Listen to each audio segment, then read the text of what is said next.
Hi friends, இந்த Honda dream neo பைக்கை வந்து நாங்கள் கேடிஎம் டியூக் அந்த சவுண்டுக்கு ட்ரை பண்ணியிருக்கோம்.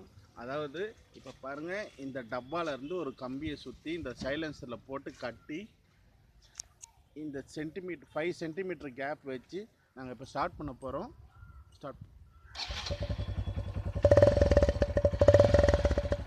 இது வந்து ஆர்டினரி சவுண்டு, இது வந்து டியூக்கோட சவுண்டு, இது ஆர்டினரி சவுண்டு, இது டியூக்கோட சவுண்டு. நாங்கள் இது வந்து சென்னையிலேருந்து ட்ரை பண்ணியிருக்கோம். இந்த வீடியோவை பாருங்கள், ப்ளீஸ் ஷேர் பண்ணுங்கள்.